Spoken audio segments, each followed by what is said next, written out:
Hi guys, welcome to my channel. My name is Latif and today I'm trying to explain Manchester City's attacking tactics. Manchester City plays with 4-3-3 lineup.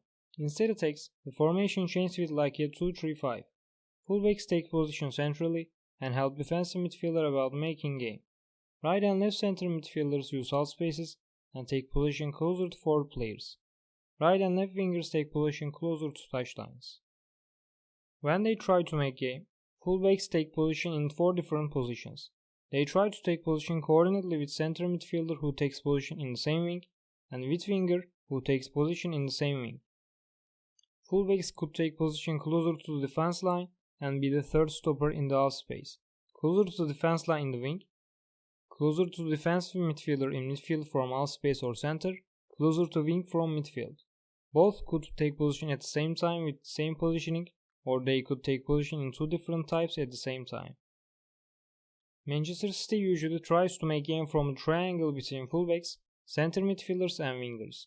The defensive midfielder, stoppers or center forward could help them about making game, but these 3 players are enough to make game. Fullbacks, center midfielders and wingers try to take position diagonally each other, and because of that, they don't have a regular positioning. 2 players who take position in the same vertical space and make connection between them in a vertical space, like fullback and center midfielder, or center midfielder and winger, take position diagonally between each other. For example, if left back takes position in left half space, left center midfielder tries to take position in left wing, and left winger tries to take position in left half space. So the connection between left back and left center midfielder and between left center midfielder and left winger becomes diagonal.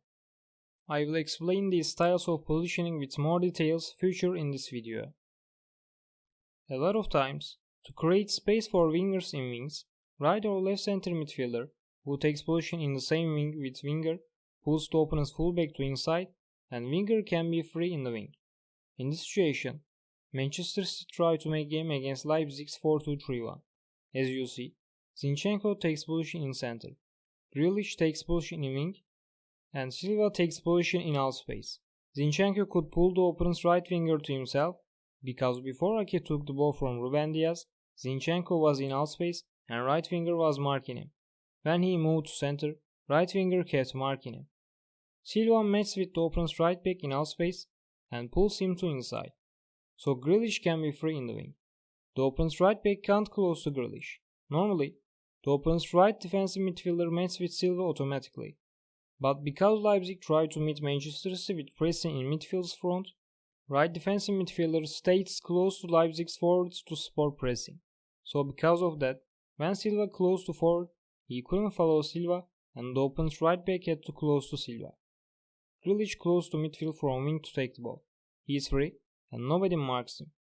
The opponent's right winger can't cut the connection between Ake and Grealish because when he moved to center with Zinchenko, Grealish remained out of his visual angle, so he can't see Grealish's move.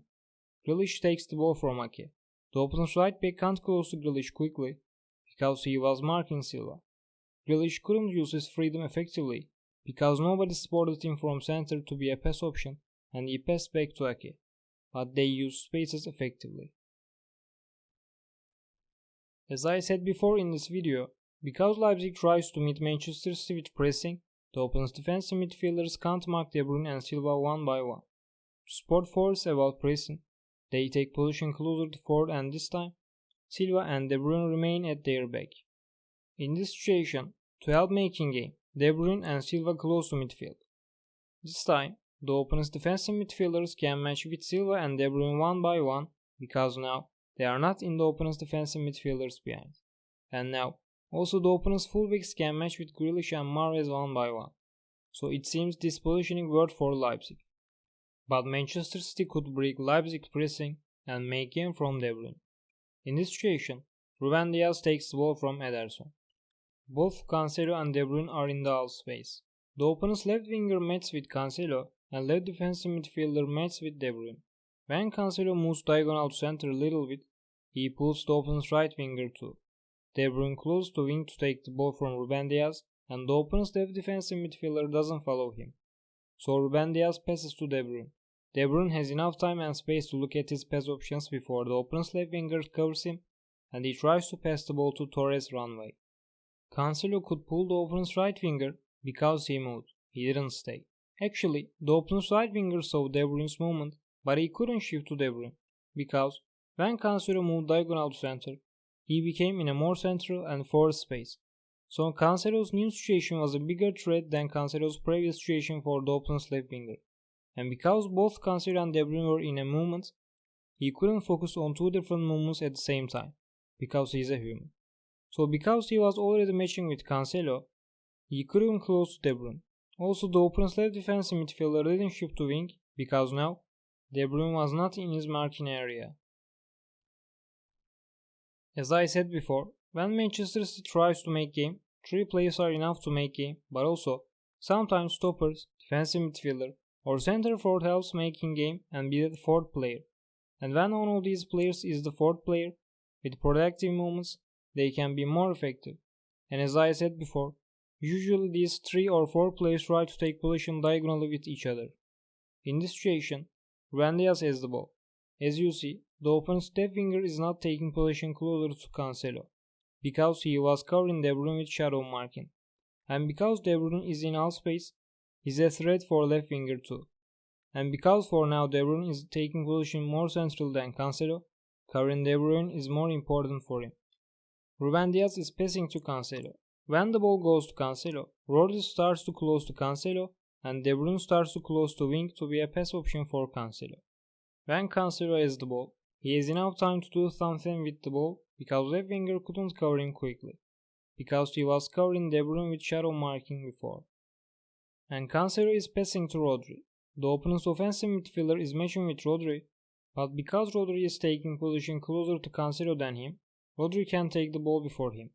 And also, offensive midfielder kept away from Rodri at the last time, and it worked for Rodri. When the ball was going to Rodri, now De Bruyne was taking position in wing, and De Bruyne pulled the opponent's left defensive midfielder to wing too. But when Rodri has the ball, the opponent's left defensive midfielder is starting to close to Rodri. But because he was closing to wing to cover De Bruyne, he can't close Rodri quickly. He has to change his running direction and then go for covering Rodri, but it is a big waste of time. So he can't cover both Rodri and De Bruyne well, and Rodri can pass to De Bruyne comfortably. And the other important factor which helped to De Bruyne about taking the ball from Rodri was the opponent's left defensive midfielder didn't take position to cut the connection between Rodri and De Bruyne, but also he didn't press to Rodri too. He took position in theirs middle, little bit back. It means Rodri could pass to De Bruyne comfortably, but also Rodri couldn't move with the ball and play more directly. And also it means De Bruyne could take the ball from Rodri comfortably, because the defensive midfielder couldn't cut the connection, but also it means when De Bruyne took the ball, left defensive midfielder could not let De Bruyne move forward with the ball free. So left defensive midfielder's positioning didn't let De Bruyne or Rodri to be completely free. They had enough time to do something with the ball, but they were not completely free. He had to do that because offensive midfielder couldn't take position closer to Rodri. So left defensive midfielder had to try to cover Rodri and De Bruyne at the same time. If they don't take position diagonally with each other, their effectiveness becomes less. For example, in this situation, Manchester City tried to make game against Leicester City's 4-2-2-2. Laporte passes to Grealish. He couldn't pass to Silva because the opponent's right winger could cut the connection between Laporte and Silva. When the ball started to go to Grealish, the opponent's right back started to close to Grealish, Silva started to close to wing, and the opponent's right stopper started to close to Silva. So when Grealish took the ball, now Silva was in the wing. Grealish couldn't pass to Silva because the connection between Silva and Grealish was vertical, not diagonal. And vertical direction's problem is, it doesn't change direction horizontally. It works for the defending team because defenders don't need to change direction horizontally too. And also Grealish couldn't pass right back with dribbling because right back was focusing on covering Grealish.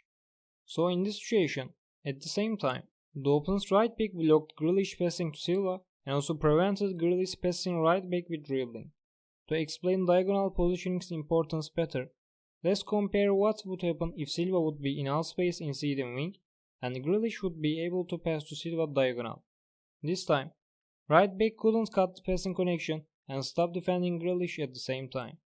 Because if he stayed at Grealish's front like the first situation, this time Silva could take the ball because right back couldn't cut the connection between Silva and Grealish. If right back tried to cut the connection, this time he would give more space to Grealish to keep going from wing with the ball, and Grealish could move from left with the ball comfortably. But right back could make things difficult for Grealish and Silva either. If he took position diagonally against Grealish, he could cut the connection and stop Grealish's movement from left with the ball at the same time. But because he couldn't see Silva's movement, if Silva could accord his position to connection between Grealish and him, in the end, Silva could take the ball from Grealish. So right back could make Grealish and Silva's effectiveness become less, but in the end, they could make game. So in the match situation, right back could cut the connection between Silva and Grealish. Rodri would close to Grealish for helping, but he didn't close enough to Grealish, and also the opponent's right center midfielder took position closer to him. Thanks for watching this video, guys. I hope this video can be beneficial for you. You can follow my Twitter and Instagram accounts, and also you can check my blog. May football be with you.